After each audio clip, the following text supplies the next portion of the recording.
அமெரிக்காவுக்கு எதிராக இந்தியா காய்களை நகர்த்தி வருகிறது. அதன் ஒரு பகுதிதான் இந்தியா பிரிட்டனுடன் தடையற்ற வர்த்தக ஒப்பந்தம் கையொப்பமானது. இது மற்ற நாடுகளுக்கு அதிர்ச்சியை கொடுத்தது. குறிப்பாக அமெரிக்காவிற்கு இது பெரும் இடியை இறக்கியது. டிரம்புக்கு இது பலத்த அடியை கொடுத்தது.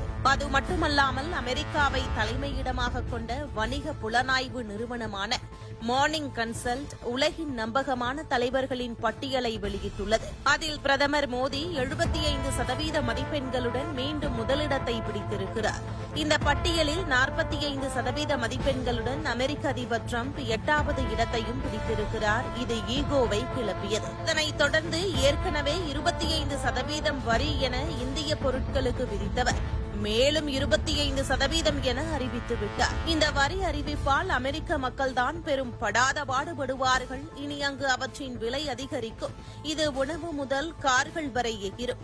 நஷ்டம் அமெரிக்க மக்களுக்கே என்பதால் இது அமெரிக்காவிற்கே பின்னடைவை தரும். இந்தியா மாற்று வழிகளில் தன்னை நிலைநிறுத்திக் கொள்ளும்.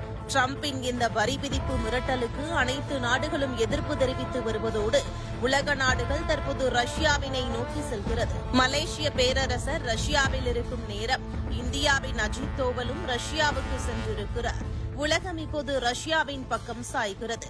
புத்தீனுக்கு ஆதரவு பெருகுகிறது. அதனால் அவர் உலக தலைவர்களை சந்திப்பதில் ஆர்வம் காட்டுகின்றார். தன்னை சந்திக்க வருவோரிடத்தில் பணத்தை விட நட்பு வலிமையானது என ரஷ்ய பழமொழியினை சொல்லி அவர் வரவேற்றுக் கொண்டிருக்கிறார். இந்தியாவின் பாதுகாப்பு ஆலோசகர் இப்பொழுது ரஷ்யாவின் தலைநகர் மாஸ்கோவில் இருக்கிறார். விரைவில் ரஷ்ய அதிபர் புதினை சந்தித்து பேசவிருக்கிறார். இந்தியாவை ரஷ்யாவிடமிருந்து கச்சா எண்ணெய் வாங்கக்கூடாது என்றும் ரஷ்யாவை உக்ரைனுடன் போரை நிறுத்த வேண்டும் என்றும் அமெரிக்காவின் அதிபர் டிரம்ப் எச்சரித்திருந்தார். இந்தியா ரஷ்யாவிடமிருந்து கச்சா எண்ணெய் வாங்குவதை நிறுத்த முடியாது என்று கூறியதோடு நிற்காமல் அமெரிக்கா ரஷ்யாவிடமிருந்து தனது அணுசக்தி வளர்ச்சிக்கு யுரேனியம், புளூட்டோனியம், ஹெக்சாபுளோரைடு, மின்சார வாகனங்களுக்கான பல்லேடியம், உரங்கள் மற்றும் ரசாயனங்கள் உள்ளிட்ட முக்கிய பொருட்களை ரஷ்யாவிலிருந்து தொடர்ந்து இறக்குமதி செய்து வருவதை சுட்டிக்காட்டி அமெரிக்கா முதலில் ரஷ்யாவிடமிருந்து இறக்குமதியை நிறுத்திவிட்டு அடுத்த நாட்டிற்கு புத்தி சொல்ல வாருங்கள் என டிரம்பிற்கு பாடம் எடுத்தது. இந்தியா முழு அளவில் ரஷ்யாவுடன் கைகோர்த்து அமெரிக்காவிற்கு எதிராக செயல்பட ஆலோசனைகளை மேற்கொள்ள ஆரம்பித்துவிட்டது. இந்தியா, சீனா, ரஷ்யா உள்ளிட்ட நாடுகளை உள்ளடக்கிய பிரிக்ஸ் நாடுகளுக்கு இடையிலான வர்த்தகம் 1 டிரில்லியனை கடந்திருப்பதாக ரஷ்ய அதிபர் புதின் அறிவித்திருக்கிறார்.